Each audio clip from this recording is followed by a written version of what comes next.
La citation l'animosité qui est en toi, est-ce qu'elle est quelqu'un ou est-ce que la haine est une pensée que ton animosité peut voir soulève la question de la spiritualité. Qu'est-ce que cela signifie? La spiritualité est un terme souvent évoqué, mais qu'est-ce que cela implique réellement?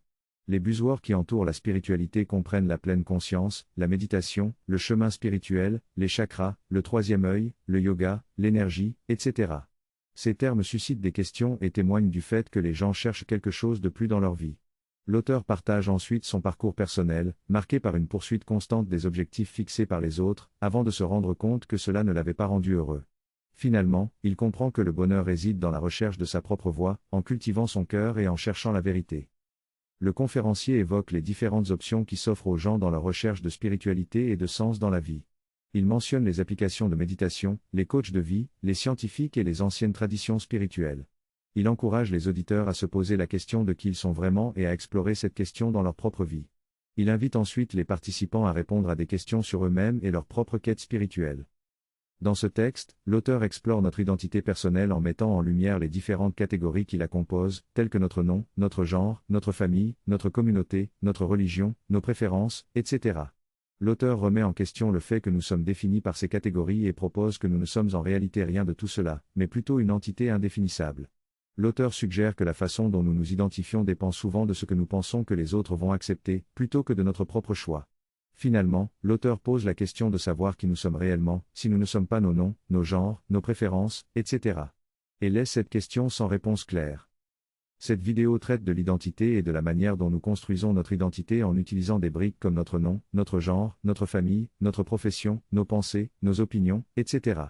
L'orateur explique que toutes ces choses que nous considérons comme notre identité ne sont pas vraiment nous. Il pose alors la question qui suis-je vraiment? Et suggère que peut-être ce que nous sommes se trouve derrière toutes ces briques et tous ces masques que nous portons. Il encourage les gens à se poser des questions fondamentales sur eux-mêmes et à comprendre leur véritable essence. En fin de compte, il suggère que ce que nous répétons à nous-mêmes devient notre histoire de vie et notre identité, et que nous devrions donc être conscients de ce que nous répétons. Ce texte parle de la manière dont la spiritualité traite les symptômes des problèmes plutôt que les causes profondes. Le gourou est présenté comme celui qui traite la cause profonde, qui est le je suis qui est à l'origine de la colère et d'autres problèmes. Le texte invite le lecteur à prendre conscience de ses pensées et à se demander s'il est le créateur ou le récepteur de celles-ci. Les pensées sont comparées à un feu d'artifice, qui se produit de manière aléatoire dans notre cerveau. Le texte souligne également que nous prenons souvent la propriété de ces pensées, même si nous n'avons pas choisi de les avoir. Enfin, le texte invite le lecteur à prendre la responsabilité de ses pensées et à ne pas agir en fonction de celles qui pourraient être nuisibles. Ce texte met en lumière le concept de la conscience, qui reste mystérieux même pour les neuroscientifiques. Il se demande si c'est le cerveau qui crée la conscience ou s'il la reçoit. L'auteur pose également la question de l'identité de chacun, en affirmant que nous sommes tous en quelque sorte prisonniers de notre ego, du je suis. Le gourou enseigne qu'il est possible de se libérer de cet ego et de vivre sans lui, afin de se débarrasser de toutes les souffrances qu'il engendre. La séparation que nous créons dans notre vie quotidienne, moi contre toi, vient de cet ego qui nous empêche de voir la réalité. En fin de compte, l'auteur souligne que le processus de décision semble être automatique, et qu'il n'y a pas vraiment de décideur en nous. Le texte encourage les lecteurs à réfléchir à leur propre identité et à se demander qui ils sont vraiment. Lorsque l'on tombe amoureux, on tombe amoureux. Lorsque l'on trouve l'amour, toutes ces choses semblent simplement se produire sans qu'on décide d'y succomber. De même, on ne peut pas décider de ressentir cette unité, mais on peut essayer de la comprendre. Cela ne concerne pas une chose externe, mais plutôt soi-même. On peut donc commencer à chercher en soi et se demander à quelle partie de l'unité peut-on se connecter plutôt que comment ressentir cette unité.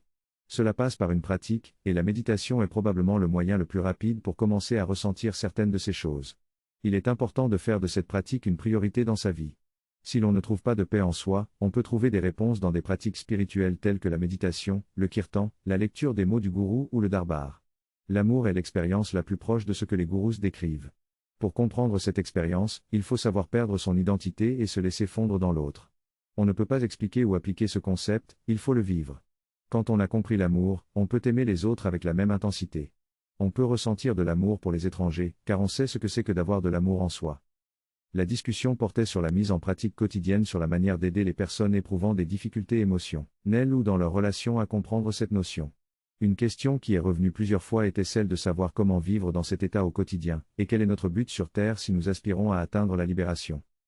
La notion de récompense après la mort est une idée qui s'est infiltrée dans certaines traditions spirituelles, notamment dans les traditions non duales telles que le Gurma. Les gourous nous invitent à comprendre qu'il est possible d'atteindre la libération dès maintenant, plutôt que de chercher à l'atteindre après la mort. Cette libération s'appelle Jivan Mukt et signifie être mort et vivant en même temps, être libéré tout en étant impliqué dans le monde. La liberté dont il est question ici est celle que nous pouvons expérimenter dès maintenant, et non une liberté qui ne serait accessible qu'après notre mort. Trouver Dieu dès maintenant est donc la clé, et si nous ne le trouvons pas maintenant, nous ne le trouverons pas après notre mort. La libération que nous recherchons est la libération de nos souffrances, de nos ennuis, et de notre sentiment d'importance personnelle. Lorsque nous sommes libérés de nos souffrances, nous sommes même libérés de la mort. En comprenant que nous sommes l'univers, que nous sommes un avec lui, nous sommes libérés de notre identité corporelle et mentale, et donc de la mort. Notre corps peut mourir, mais notre essence, qui est celle de l'univers, ne peut pas mourir.